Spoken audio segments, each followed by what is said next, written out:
தலைவர் செல்வ பெருந்தகை அவர்களுடைய ஆலோசனையின்படி தமிழகம் முழுவதும் பெருந்தலைவர் காமராஜர் காலத்தில் இருந்ததை போன்று கிராம காங்கிரஸ் கமிட்டிகளை நிறுவ வேண்டும் என்று தீர்மானித்து அதனுடைய குழுவினுடைய தலைவராக முன்னாள் நாடாளுமன்ற உறுப்பினர் திரு பீட்டர் அல்போன்ஸ் அவர்களை நியமித்து தமிழகம் முழுவதும் 13 மண்டலங்களாக பிரித்து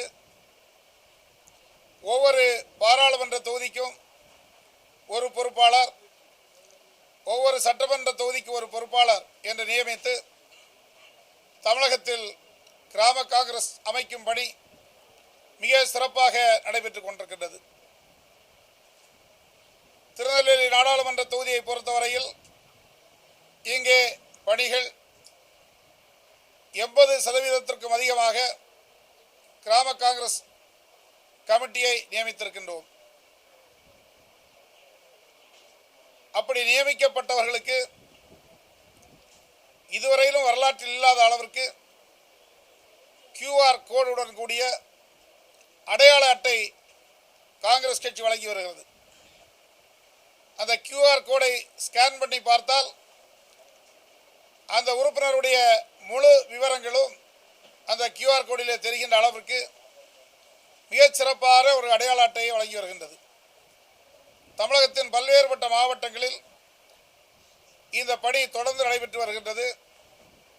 திருநெல்வேலி மாவட்டம் ஒன்றுபட்ட மாவட்டத்திற்கு 5ஆம் தேதி மாலை 4 மணிக்கு ரோஸ் மஹாலில் வைத்து நடைபெறும் நிகழ்ச்சியில் மாநில தலைவர் செல்வ பெருந்தகை அவர்களும் கிராம காங்கிரஸ் கமிட்டியினுடைய பொறுப்பாளர் திரு பீட்டர் அல்போன்ஸ் அவர்களும் திருநெல்வேலி நாடாளுமன்ற கிராம காங்கிரசினுடைய பொறுப்பாளர் திரு செல்வராஜ் அவர்களும் மாவட்ட காங்கிரஸ் கமிட்டி தலைவர் திரு சங்கரபாண்டியன் அவர்களும் ஒவ்வொரு தொகுதி பொறுப்பாளர்களும்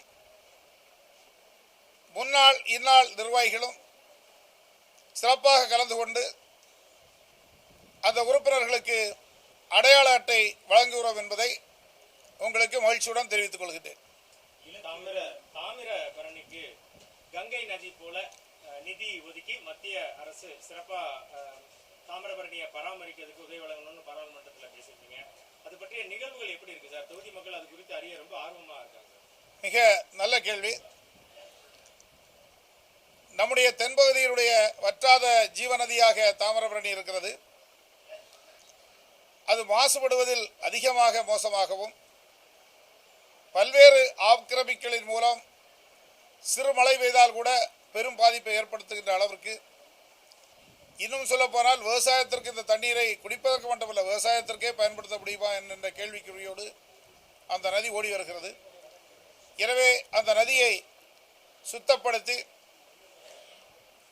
அதை தூய்மைப்படுத்த வேண்டும் என்ற கோரிக்கையை பாராளுமன்றத்திலே வலியுறுத்தினேன். அதன் தொடர்ந்து அமைச்சரை நேரில் சந்தித்து மனு கொடுத்தேன். அந்த மனுவின் அடிப்படையில் தற்போது அமைச்சரிடத்திலிருந்து பதில் வந்திருக்கிறது. நாங்கள் டெக்னிக்கல் அசிஸ்டண்டும் பொருளாதார உதவியும் செய்வதற்கு தயாராக இருக்கின்றோம். தமிழக அரசு டீட்டெயில்டு ப்ராஜெக்ட் ரிப்போர்ட் தர வேண்டும். அந்த டீட்டெயில்டு ப்ராஜெக்ட் ரிப்போர்ட்டிற்கும் நாங்கள் டெக்னிக்கல் அசிஸ்டன்ட் கொடுக்கிறோம் என்று கடிதம் வந்தது. அந்த கடிதத்தின் அடிப்படையில் நான் தமிழக முதலமைச்சரை புதுடெல்லியில் சந்தித்து கோரிக்கை மனு கொடுத்தேன். தமிழக முதல்வர் ஏற்கனவே தமிழக அரசின் சார்பில் 200 கோடி ரூபாய் அதற்காக நிதியை ஒதுக்குவதாக அறிவித்துள்ளார். அது மட்டுமல்ல, நான் டெல்லியில் சந்தித்து மனு கொடுத்த மறுநாள் டெல்லியிலே நிதி ஆயோக் கூட்டம் நடைபெற்றது. அந்த கூட்டத்திலும் தமிழக முதல்வர் இதை வலியுறுத்தி பேசியிருந்தார். அதை நீங்கள் பார்த்திருப்பீர்கள். எனவே அந்த திட்டம் இன்றைய தினம் நல்ல ஒரு புரோகிரஸில் போய்கொண்டிருக்கிறது. இதனுடைய டிபிஆர் தயார் செய்து கொடுத்தவுடன் வருகின்ற ஜூலை மாதம் 22ஆம் தேதி பாராளுமன்றம் தொடங்குகிறது. ஆகஸ்ட் மாதம் முடிவடைகிறது. அந்த காலகட்டத்திற்குள்ளால் இதற்கு இன்னும் அது ஒரு ஷேப் வரும். அதன் மூலம் நிதியை பெற்று இந்த பணியை செய்வோம் என்ற நம்பிக்கை எனக்கு இருக்கிறது. அவ்வளவுதான்.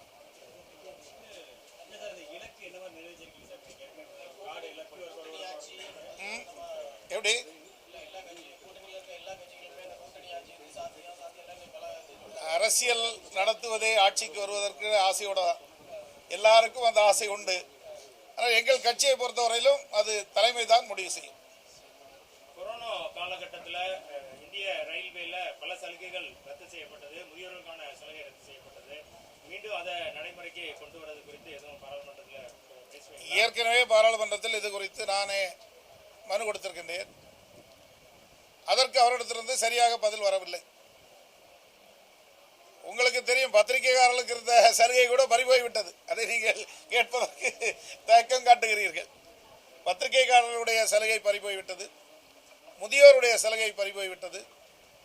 மிக சிக்கலான நோய், கேன்சர் போன்ற நோய்களில் பாதிக்கப்படுபவர்களுக்கு சலுகை இருந்தது.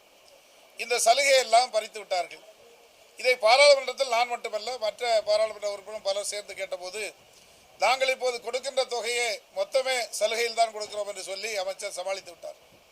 அது மட்டுமல்லாமல் கொரோனாவிற்கு முன்னால் எந்தெந்த முக்கியமான ரயில் நிலையங்களில் ரயில்கள் நிறுத்தப்பட்டு வந்தது, அவைகள் கொரோனாவை காரணம் காட்டி அந்த நிறுத்தங்கள் அபாலிஷ் பண்ணிவிட்டார்கள்.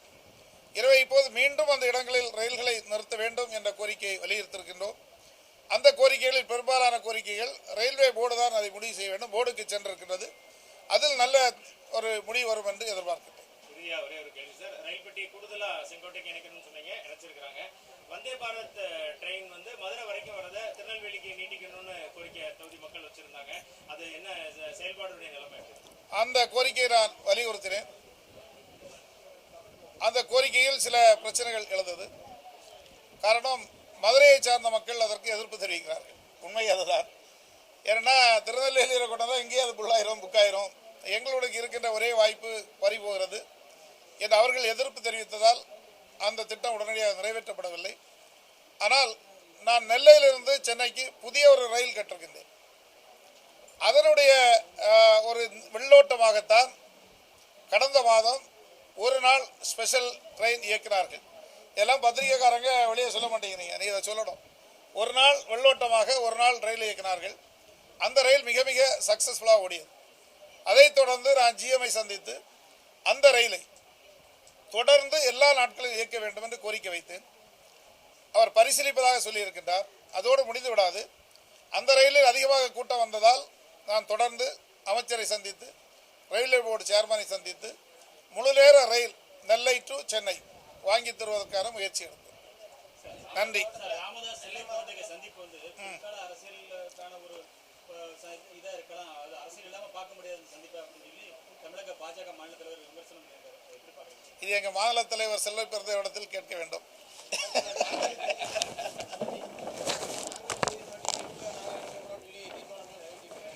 அப்படி யார் தீர்மானம் நிறைவேற்ற முடியாது. காங்கிரஸ் வலிமையான கட்சி, காங்கிரஸ் யாரும் புறந்தள்ள முடியாது. இங்கே எடுக்கின்ற தீர்மானங்கள் அங்கே செல்லுபடியாகாது. காங்கிரஸ் தலைவர்கள் நல்ல முடிவை எடுத்து தொகுதிகளை பெற்றுத் தருவோம்.